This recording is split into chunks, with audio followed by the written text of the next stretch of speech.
자, 오늘은 사도행전 강의 222번째가 되겠습니다. 바울과 바나바가 최초로 이방인 전도자로 선교사로 파송을 받아서 간 데가 사이프러스, 키프러스라고도 하죠. 그곳에 들어가서 한 1년 동안 막 누비고 다녔는데 한 사람의 결실도 없었어요. 그러다가 막판에 가서 그 그브로 섬의 총독인 서기오 바울을 만나서 복음을 전하게 됩니다. 그러면서 어떤 역사가 일어나느냐? 이름을 바꿉니다. 사울에서 바울로. 사울은 무슨 뜻이라고 그랬어요? 크다라는 뜻이 있고 바울은 작다. 우리가 다른 사람에게 전도를 할 때 태도부터가 작은 자세로, 낮아진 자세로 다가가야지만이 상대방이 쉽게 접근할 수도 있고 접근하기도 좋다. 그런 의미에서 참 이 선교를 처음으로 나가면서 사울이 바울로 됐다고 하는 것은 큰 의미가 있다고 말씀을 드렸죠. 그러면서 이 바울이 복음을 정말 모처럼 호기를 잡고 서기오 총독 바울에게 복음을 전하는데 거기에 아주 방해꾼이 있었어요. 그 방해꾼 엘루마라고 하는 그런 마술사인데 오늘은 그 엘루마를 만나 영적으로 이렇게 대적을 하면서 공격을 하면서 그를 갖다가 아주 굉장히 무섭게 싸납게 거의 저주에 가까운 책망을 합니다. 근데 여러분, 책망 속에는 뭐가 있을까요? 진리가 있어요. 여러분, 우리가 자녀들을 책망할 때 자녀들에게 잘못된 것을 책망할 때 책망하는 내용 속에는 분명히 메시지가 있어요. 그렇죠? 너 사람 되라고, 너 잘 되라고 엄하게 혼내는 거거든요. 근데 그것을 잘 받아들일 때는 그 자녀가 건강하게 성장하고 바르게 곱게 크는 거겠죠. 그러잖아 그것을 거부하고 삐딱하게 나가면 자기만 손해봐요. 오늘 이 사도 바울이 이 마술사 엘루마를 막 무섭게 책망하면서 그 책망의 내용을 연구하면서 그 책망 하나하나 속에 담겨져 있는 우리에게 주는 메시지가 무엇인가 성령과 더불어 준비한 말씀을 여러분에게 전하겠습니다. 첫째는요, 이 책망의 내용 가운데 하나가 모든 거짓과 악행이 가득한 자라고 지적을 하는 겁니다. 10절에 보면 이르되 모든 거짓과 악행이 가득한 자요 그랬어요. 여러분, 이건 대단한 얘기입니다. 네가 어찌하여 악한 일을 저지르느냐, 거짓말을 하느냐 이렇게 하면 모르는데 세상에 모든 게 거짓이라는 거예요. 그리고 악도 보통 악이 아니라 악이 가득하다는 것입니다. 여러분, 사실 우리가 인생을 살면서 종종 거짓말을 합니다. 그 거짓말 가운데 하나가 하얀 거짓말이라고 있어요. 화이트 라이라고 그래가지고 뭐예요? 아기가 예를 들면 갓 태어났는데 처음 태어난 아기들은 솔직히 해서 우리 손주들도 이쁘지 않더라고요, 하나도. 그런데도 불구하고 막 데려가는데 이쁘지도 않고 막 이상하게 생겼는데 어머나 이뻐라. 뭐예요? 그건 진짜 이쁘지 않은데 이쁘지 않은데도 이쁘다고 하는 건 뭐예요? 그거는 하얀 거짓말이죠. 위로 격려하기 위해서. 어머나 징그럽게 생겼네 하면 뭐예요? 상처받죠. 그러니까 우리가 말도 그렇지 않습니까? 다른 사람과의 대인관계에 있어서 사업을 하면서도 종종 이렇게 격려하고 위로하고 칭찬하는 것 가운데서 그냥 가벼운 그러한 거짓말이 있어요. 하얀 거짓말이라고 하는데 그것은 나 자신의 이익보다는 상대방을 격려하고 축복하는 의미로 그렇게 사용합니다. 그러나 악의의 거짓말이 있습니다. 악한 거짓말은 뭡니까? 악한 거짓말은 전적인 자기 이익을 위해서, 자기 사리사욕을 채우기 위해서 악한 거짓말입니다. 악한 거짓말을 갖다가 눈에 보이게 노골적으로 결과적으로 나타나는 게 사기죠. 사기 칠 때 어떻게 합니까? 음흉하고 악한 거짓말이 딱 담겨져 있기 때문에 사기를 치는 것 아니겠습니까? 그런데 이 엘루마라고 하는 인간은 말이죠, 모든 거짓과 악행이 가득했다라고 이렇게 사도 바울이 책망을 합니다. 여러분 생각을 해보세요. 모든 거짓말, 늘 거짓말, 그리고 악행이 가득하다라고 할 때는 무엇을 가르쳐 줍니까? 이 인간은요, 인격 자체가 거짓말 얘기를 하는 거예요. 인격 자체가 악행으로 가득 차 있다고 하는 것입니다. 그럼 어떻게 해서 이런 인간이 되고 말았을까요? 여러분, 못 배우고 가난한 사람은 거짓말을 해도 이렇게 무시무시하게 하지 않습니다. 근데 많이 배우고 많이 가진 사람일수록 아주 지능적이고 교묘하게 뻔뻔하게 자연스럽게 거짓말을 사실과 진실인 것처럼 하는데 익숙하다는 것입니다. 특별히 누가 그렇습니까? 권력자들이 그럽니다. 권력자들은 거짓말할 때 얼굴 색깔 하나 변하지 않고 막 상대방이 진실인 것처럼 받아들이게 합니다. 우리 정치를 가만히 보면요, 내가 거짓말이면 어디 가서 할복자살하겠습니다. 그런 사람이 있었어요. 근데 그 사람 아직도 안 죽었대. 감옥에 갔는데. 그 사람 죽었다는 기사 나올 줄 알았어요. 근데 안 그러더라고요. 이렇게 말이죠. 어느 때까지 거짓말합니까? 들통 날 때까지는 그냥 옳다고 하는 거예요. 그런데 이 엘루마는 어떤 사람이었어요? 소위 총독의 보좌관이었어요.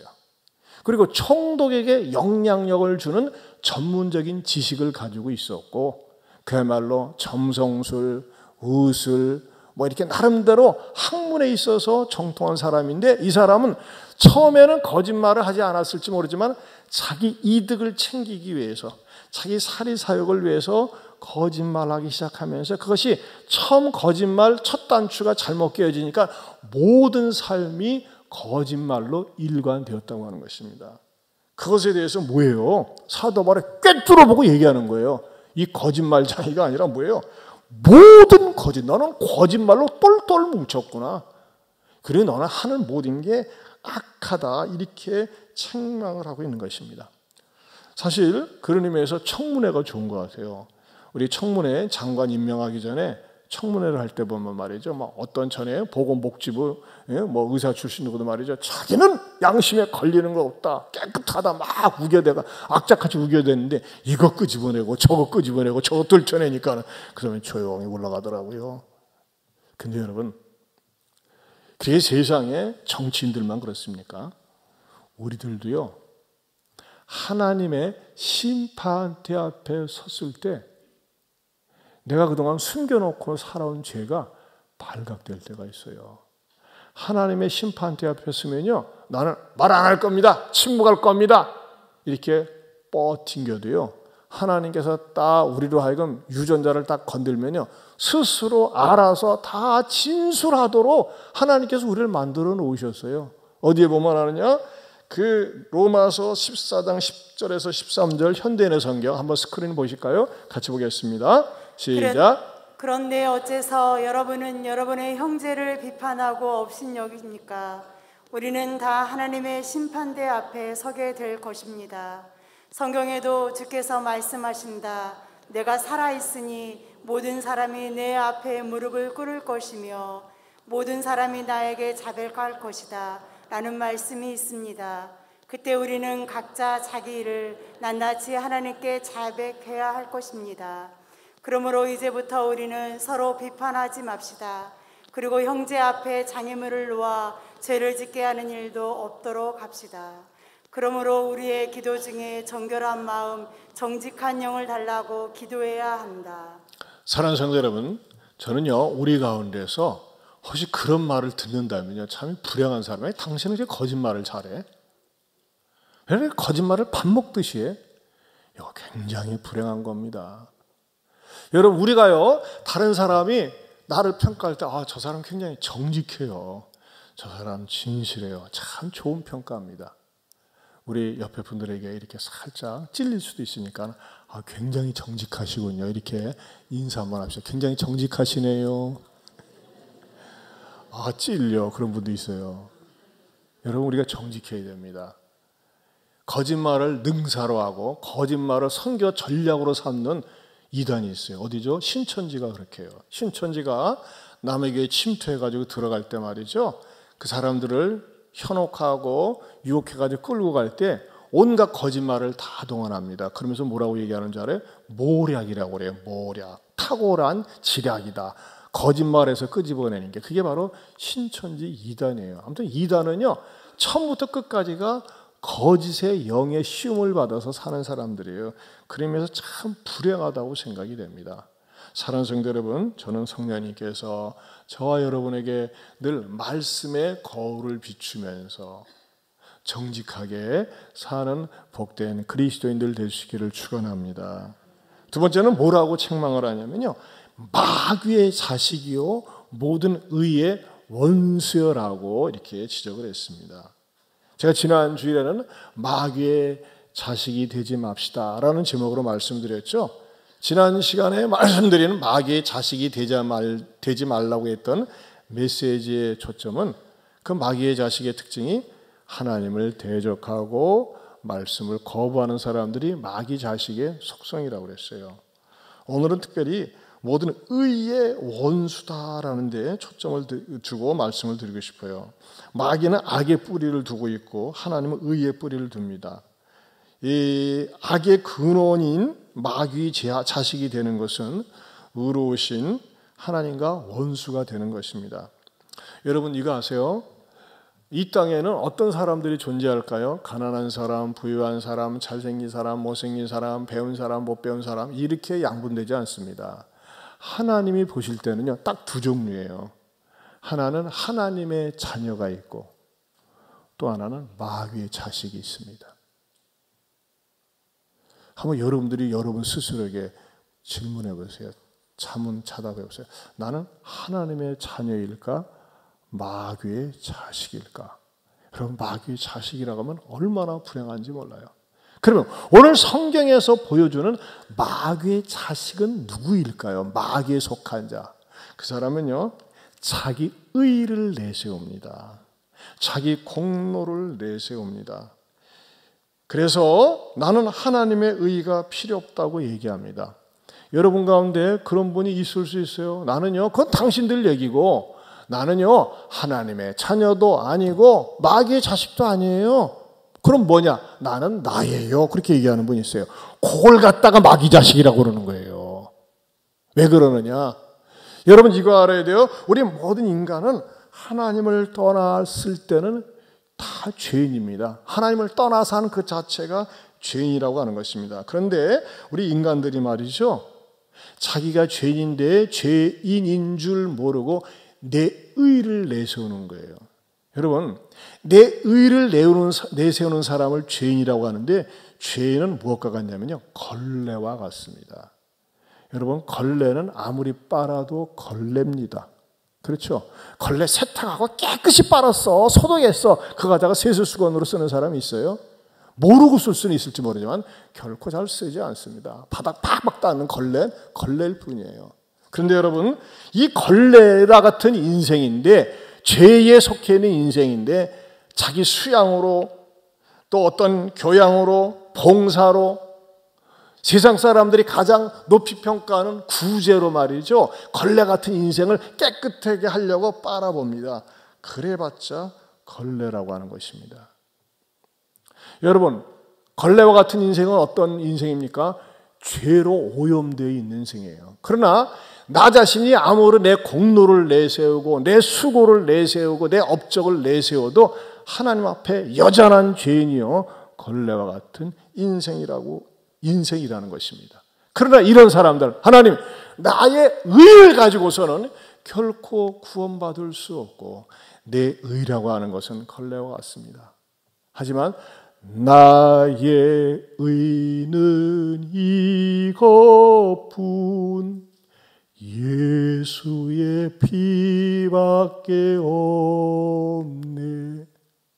나는 더러운 인생인데, 죄에 오염된 인생인데 예수님께서 내 죄를 위해서 십자가에 죽으시고 나를 의롭다 하기 위해서 3일 만에 살아나셨습니다. 이것을 받아들인 사람에겐요, 걸레 인생이 아니라 깨끗한 세마포처럼 하나님께서 바꿔주신다고 하는 것입니다. 제가 여러분에게 질문하겠어요. 여러분들이 크게 대답해 보세요. 여러분들은 마귀의 자식에 속합니까? 하나님의 자녀에 속합니까? 할렐루야. 여러분, 왜 하나님의 자녀라고 크게 대답하지 못하는 분들은 왜 그럴까요? 왜 자신이 없으세요? 성령님께서 깨닫게 해주시고, 나는요 하나님 앞에 내세울 의의가 없어요. 그러나 정말 예수님이 나의 죄를 위해서 십자가에 죽으시고 부활하셨다고 믿을 때에 그 사람에게 하나님의 의의가 전가가 됩니다. 하나님의 의의가 입혀진다는 것입니다. 그것을 믿음으로 받아들이는 하나님의 자녀, 하나님의 의인이 될 수 있기를 축원합니다. 그러나 끝까지 자기 의의를 내세우면요 하나님보다 자기가 낫다고 생각을 하고 예수님의 십자가를 부인하는 자가 됩니다. 그런 자를 성경에서 뭐라고 지적하느냐? 빌립보서 3장 18절에서 19절입니다. 같이 보겠습니다. 내가 여러 번 너희에게 말하였거니와 이제도 눈물을 흘리며 말하노니 여러 사람들이 그리스도의 십자가의 원수로 행하느니라. 그들의 마침은 멸망이요 그들의 신은 배요 그 영광은 그들의 부끄러움에 있고 땅의 일을 생각하는 자라. 네, 이 사람들은요 십자가의 원수를 행한다고 그랬어요. 그들의 신은 배예요. 먹고 마시고 자는 거, 이 땅의 삶이 전부라고 하는 것입니다. 여러분, 절대 여러분들 가운데서 저도 그렇고 이 의에, 십자가의 의에 역행하는 원수로 살지 말고 하나님의 자녀로, 마귀의 자식이 아니라 하나님의 자녀로 사는 그런 복된 그리스도인들 될 수 있기를 축원합니다. 세 번째로는요, 주의 바른 길을 굳게 하기를 그치지 아니하겠느냐라고 질책을 했습니다. 그 10절의 중간에 나와 있죠. 주의 바른 길을 굳게 하기를 그치지 아니하겠느냐. 그만두라 이거예요. 왜 이런 책망이 나왔을까요? 이 엘루마는요 유대인 출신이었어요. 여러분, 유대인들은요 유대인의 역사를 대충 알고 있습니다. 한국 사람으로 태어나서 초중고등학교 초등학교까지만 나오도요 어느 정도 한국의 역사를 알아요. 유대인들은요 유대인으로 태어났으면 어떠한 의식을 먼저 이렇게 가지고 있느냐, 이 선민 사상이 있어요. 그리고 하나님이 유대인을 통해서 메시아를 보낸다고 하는 그 메시아 사상이 모든 유대인들에게 알고 있습니다. 왜? 어려서부터 배워왔기 때문에. 그래서 지금도 유대인들 가운데는요 아직 메시아가 오지 않았다 하고 잘못 믿는 사람도 있어요. 이미 메시아가 오셨는데. 그런데 이 엘루마는 말이죠, 이런 구속사에 대해서 알고 있는 사람이었습니다. 그런데 그런 사람이 타국 땅에 와서 구브로라고 하는 그 큰 섬에 와서도 무슨 짓을 하고 있어요? 6절을 보면요, 온 성 가운데로 지나서 바보에 이르러 바예수라는 무슨 선지자? 유대인 거짓 선지자라 그랬어요. 선지자는 선지자인데 거짓 선지자예요. 거짓 선지자는 어떤 역할을 합니까? 예수님을 믿으려고 하는 것을 방해하는 공작을 하는 거예요. 곧은 길을 갖다가 주의 바른 길을 갖다가 굳게 만드는 거예요.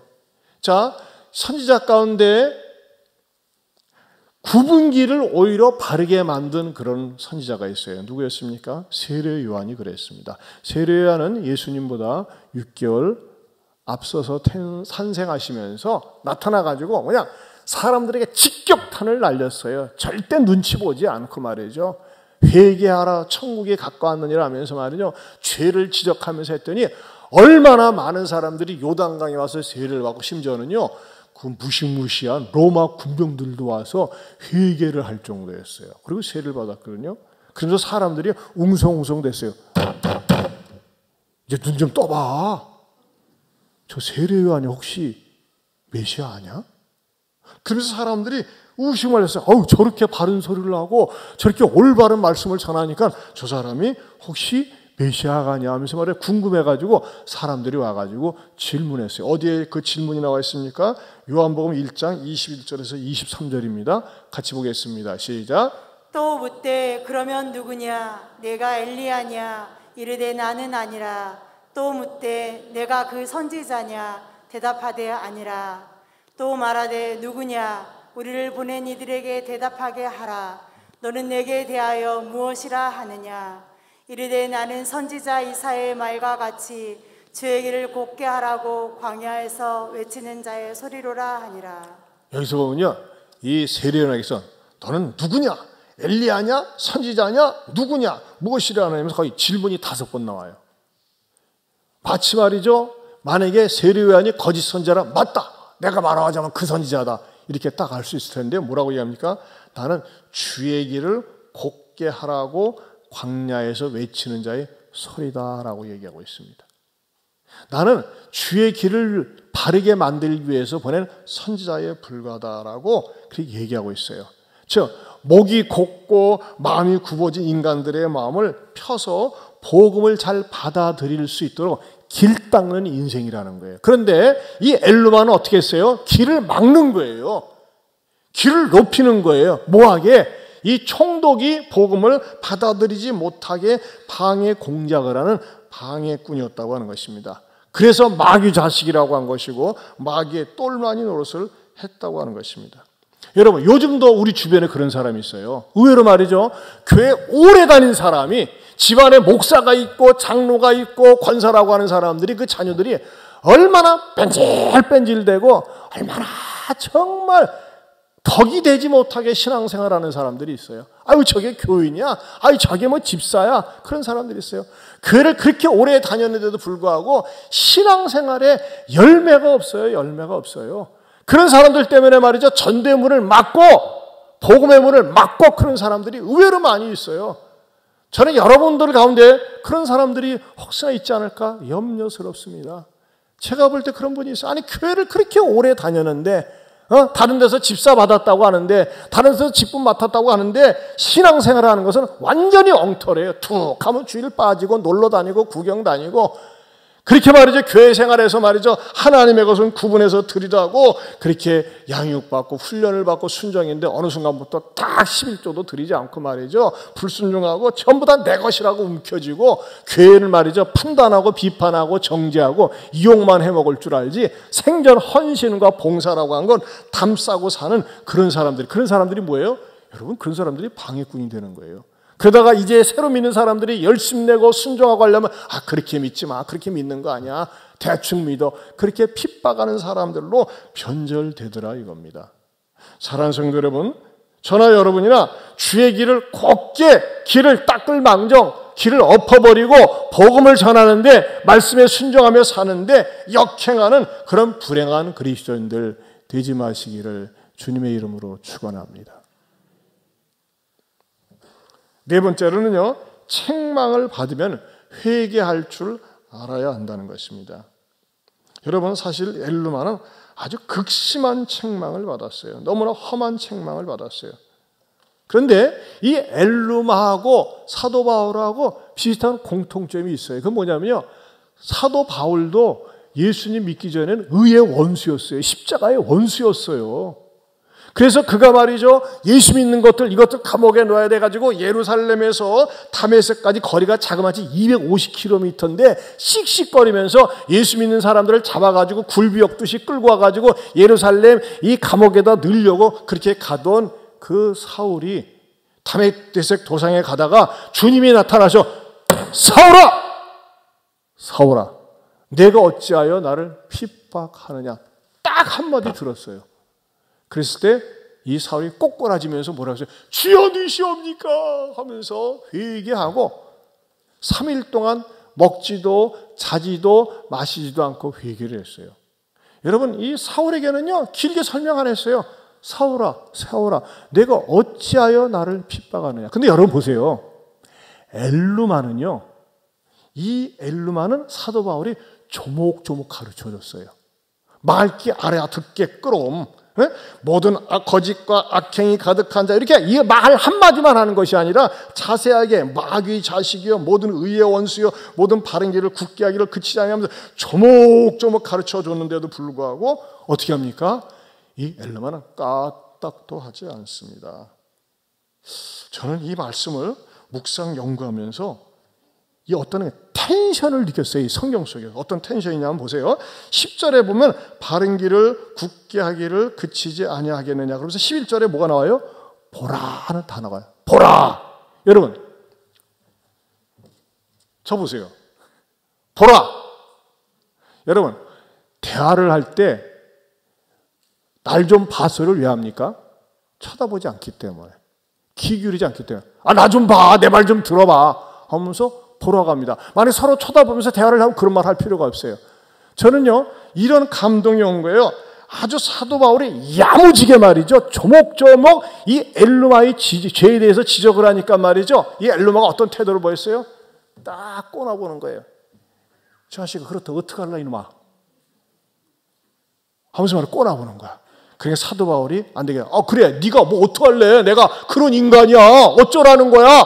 하면서 딱 꼬나보니까 뭐예요? 사도 바울이 보라! 그러면서 심판의 메시지를 전하는 거예요. 이제 주의 손이 내 위에 있으니 내가 맹인이 되어 얼마 동안 해를 보지 못하리라 하니 즉시 안개와 어둠이 그를 덮어 인도할 사람을 두루 구하는지라 그랬어요. 여러분, 자, 이렇게 조목조목 죄를 지적하는데도 불구하고 깨닫지 못하고 오히려 뻔뻔스럽게 그냥 나가니까는 마침내 그에게 어둠이 안개가 가리면서 그로 쩔쩔매게 하지 않습니까? 그러면서 더 주목을 끄는 부사가 있어요. 그게 뭡니까? 11절 하반절에 보면 즉시 안개와 어둠이 그를 덮어 인도할 사람을 뭐예요? 두루 구하는지라 그랬어요. 여러분, 이전에는요, 이 엘루마 옆에 사람이 많았어요. 신통방통하거든. 그런데 이 사도 바울이 메시지를 전하고 그리고 심판의 성격으로 메시지를 전하니까 갑자기 안 보여!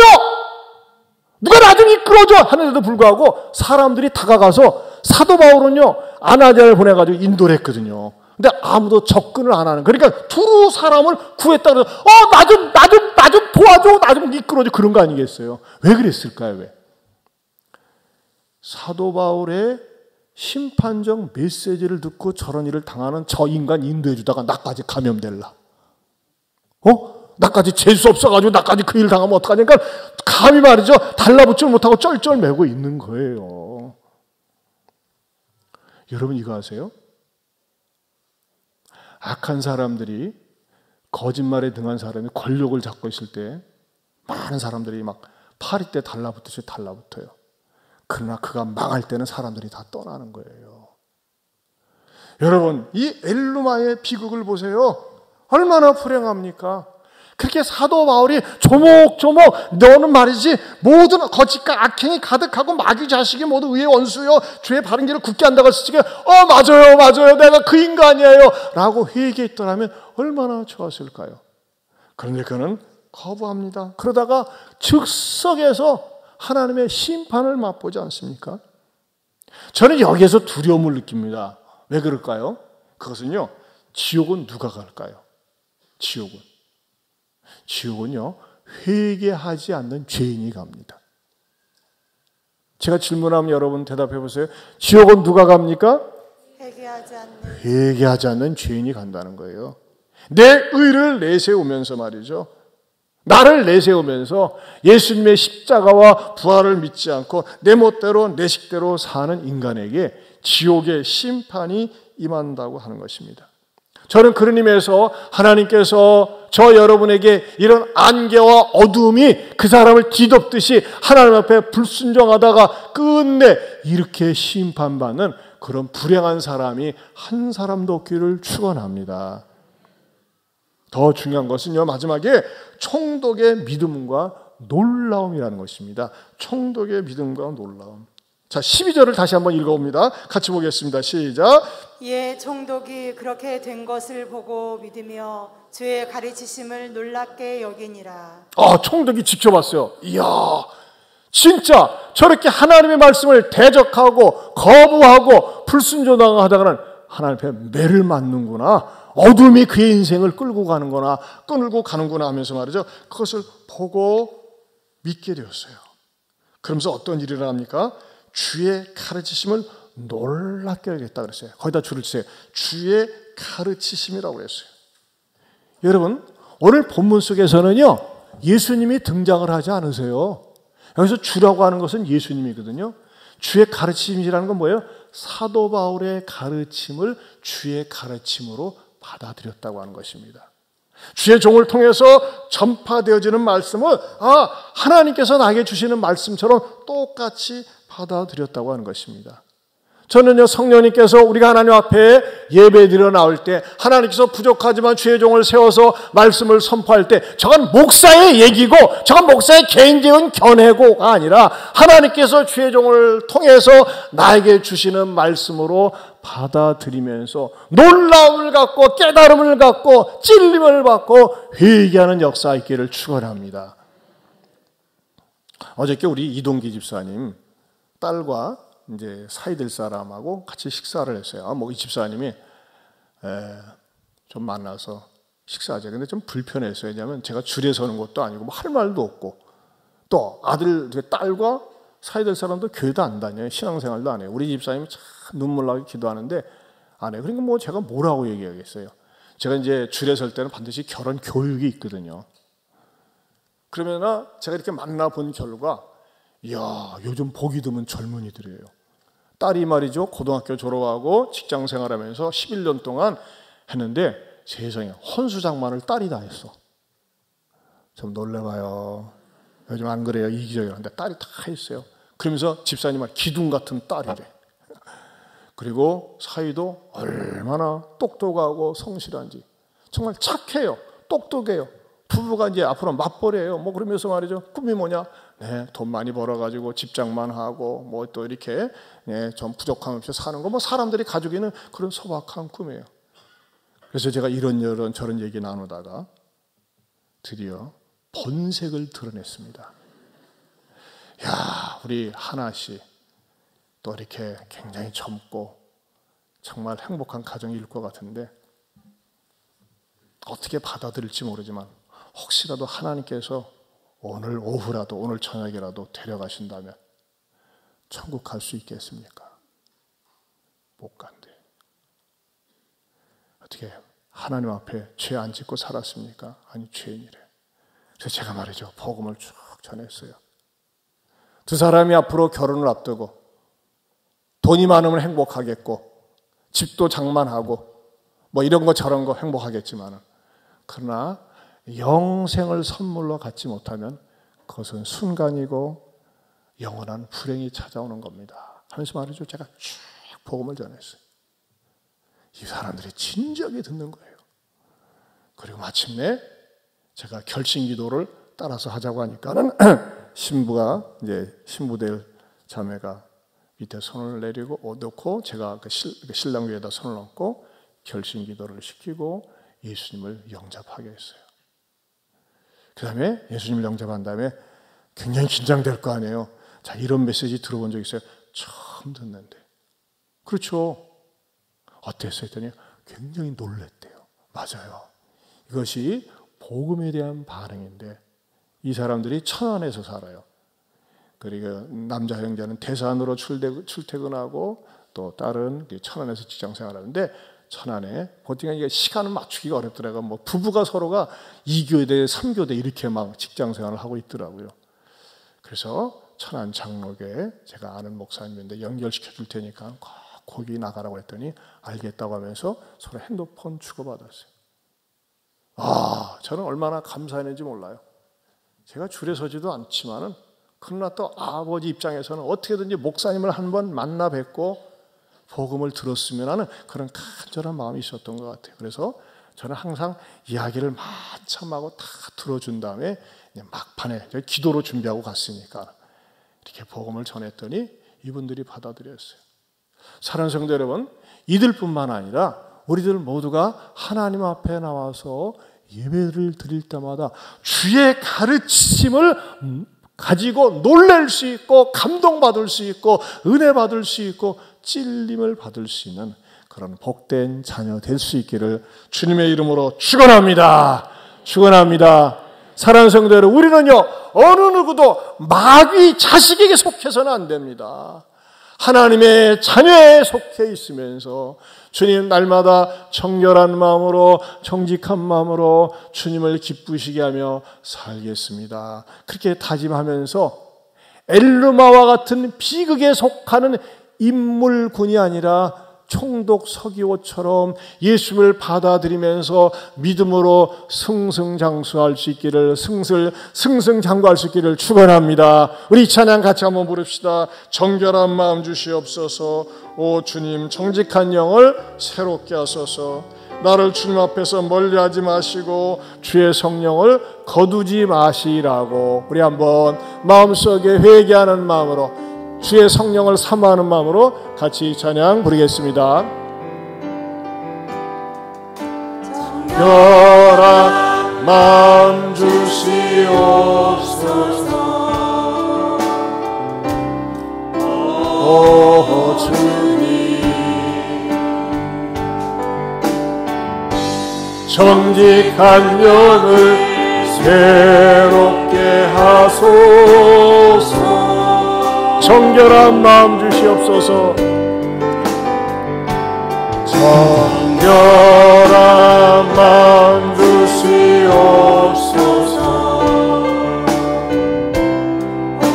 오 주님,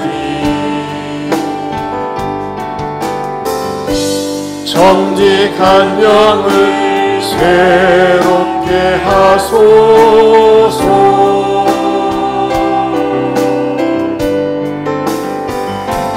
나를 주님 앞에서 멀리하지 마시고 주의 성령을 거두지 마옵소서.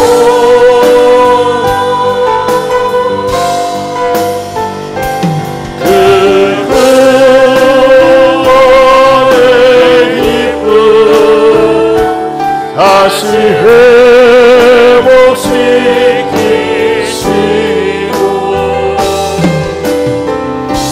변치 않는 마음 내 안에 주소서. 다시 한번 정결한 마음 주시옵소서.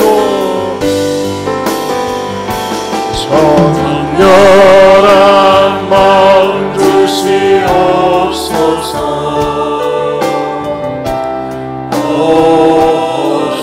우리 두 손을 들고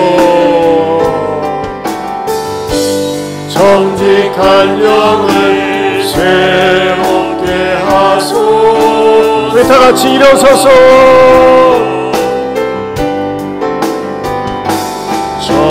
정결한 마음 주시옵소서.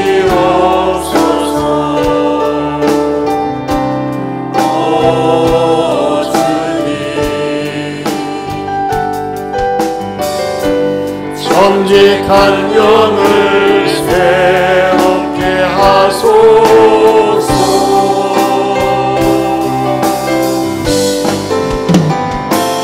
나를 주님 앞에서 멀리하지 마시고 주의 성령을 거두지 마옵소서.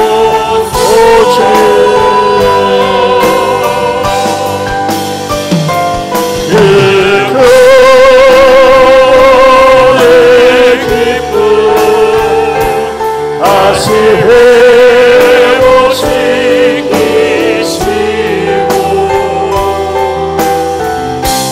변치 않는 마음 내 안에 주소서. 우리 시간에 기도하기 원합니다. 여러분의 아내에게 정직합니까? 남편에게 정직합니까? 부모에게 정직합니까? 자녀에게 정직합니까? 여러분, 정직한 게 복을 받습니다. 청결한 자는 복이 있나니 저희가 하나님을 볼 것이니라 그랬습니다. 여러분, 말씀을 들으면서 어떠한 불순종에 대해서 찔립니까? 그 핑계 대지 마시고 하나님 앞에 자백하세요. 여러분, 계속 거부하고 계속 반항하면요, 어둠이 그를 인도합니다. 안개가 그를 인도합니다. 평안이 없습니다. 불순종하는 사람의 마음속에 평안이 없어요. 기쁨이 없어요. 어둡기 때문에 그렇습니다. 하나님, 제가 불순종한 거, 하나님의 말씀대로 따르지 않은 거 용서해 주시고 정직한 마음, 정결한 마음 주옵소서. 아내 모르게 지은 죄, 남편 모르게 지은 죄, 우리 자녀들 모르게 지은 죄, 부모 모르게 지은 죄 하나님 회개하기 원합니다. 막말한 거, 함부로 대한 거 용서해 주시고, 거짓말하면서 둘러댄 거 하나님 회개하기 원합니다. 주여 나를 용서하여 주시고 내게 정결한 마음, 정직한 마음 달라고 우리 두 손 들고 주여 한번 부르고 간절히 기도합니다. 주여! 하나님 아버지 감사합니다.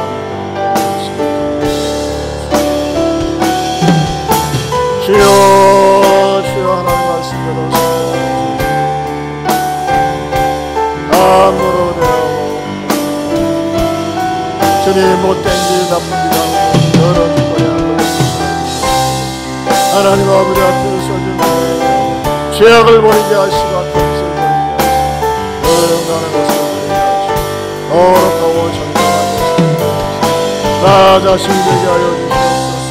하나님 아버지 용서해 주시옵소서. 오 주님, 주님 앞에 정결한 마음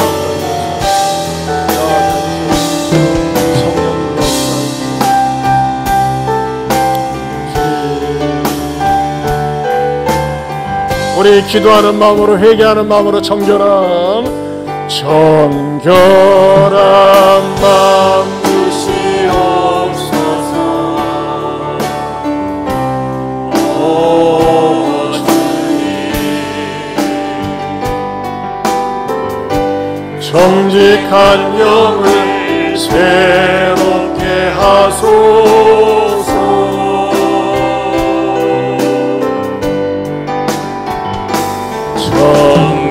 정결한 마음 주시옵소서.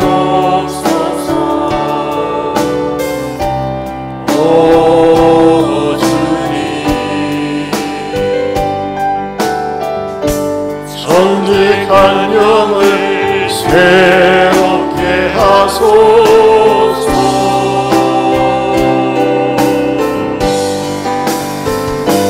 나를 주님 앞에서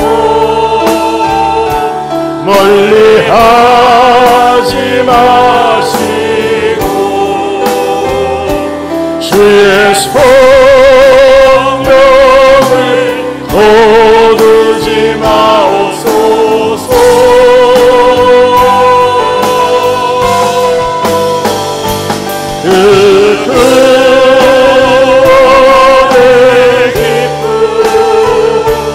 다시 회복시키시고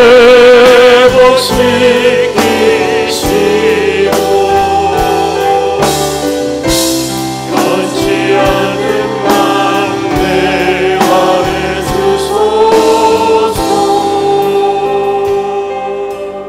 하나님 아버지, 아내에게 죄를 범한 것, 남편을 속인 것, 부모를 속인 것, 거짓말하고 잘못했으면서도 둘러댄 것, 함부로 말한 것들, 이런 것 때문에 마음이 어둡고 답답한 분들이 있습니다.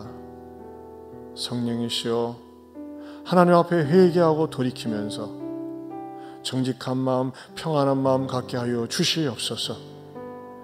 교회를 다닌 지 오래되었는데 오래된 횟수를 자랑해서 못하겠습니까? 하나님 앞에 순종의 열매 맺으면서 복된 그리스도인으로 사는 우리 성도들 되게 하여 주시옵소서. 이제는 우리 주 예수 그리스도의 은혜와 하나님 아버지의 변함이 없는 사랑과 성령님의 감화감동 교통하심의 은혜가 책망 속에 담겨진 진리를 깨달으면서 고침을 받으며 복된 그리스도인으로 살겠노라고 다짐하는 모든 성도들 위해 영원토록 함께 있을지어다. 아멘.